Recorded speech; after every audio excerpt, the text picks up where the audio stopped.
आपलं 100 डेजचं daily ब्लॉगचं challenge complete झालेलं आहे आज. आणि आत्ता मी मस्तपैकी हेल्दी रेसिपीचं चॅलेंज स्टार्ट करणार आहे. आणि चला आजपासून मस्तपैकी नवीन सुरुवात करूया. तर मी इथं छान असे तयार होऊन चालले होते. माझी मैत्रिणी मला घ्यायला आली. तुमच्या मैत्रिणी कोण कोण आहे ज्या तुम्हाला अशा घरी घ्यायला येतात? आम्हाला एका ठिकाणी जायचं होतं, तर आम्हाला गिफ्ट बघायचं होतं, पण आम्हाला ह्या शॉपमध्ये काय आवडलं नाही. आम्ही दुसरीकडे गेलो होतो. मग माझी मैत्रीण म्हणली चल दुसरीकडे जाऊया, म्हणून आम्ही दुसरीकडे गेलो. आणि परत आम्हाला गजरे आणि गुलाब पण घ्यायचं होतं, ते घेतलं नाही. तर बघा एक गिफ्ट फायनल केलं आम्ही आणि चाललो मस्तपैकी. आणि बघा इकडं मी मस्तपैकी असं छान गिफ्ट घेऊन बसली होती माझ्या मैत्रिणीच्या मागं. आणि ती गाडी चालवत होती. मला दुसरं पार्सल रिसीव करायचं होतं, म्हणजे माझी मैत्रीण मी काय का तिला. आणि तिथून आम्ही गेलो मस्तपैकी. आम्ही रस्ता चुकलो होतो. परत ना आम्ही इथे एका ठिकाणी थांबलो. परत ना मग मॅप वगैरे बघून आम्ही व्यवस्थित तिच्या घरी गेलो. आणि ही बघा ही माझी मैत्रीण आहे, तिचं लग्न झालं होतं, तिचं रिसेप्शन होतं.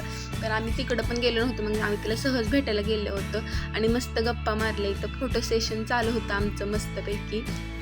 खूप गप्पा मारल्या मस्तपैकी.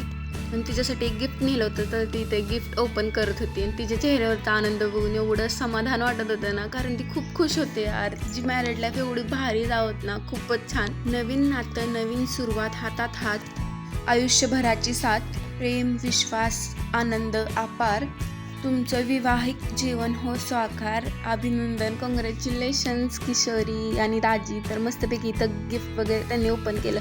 आणि सगळ्यात जास्त हे गिफ्ट ना मला वाटते दाजीलाच आवडलं असेल, कारण ते खूपच खुश होते.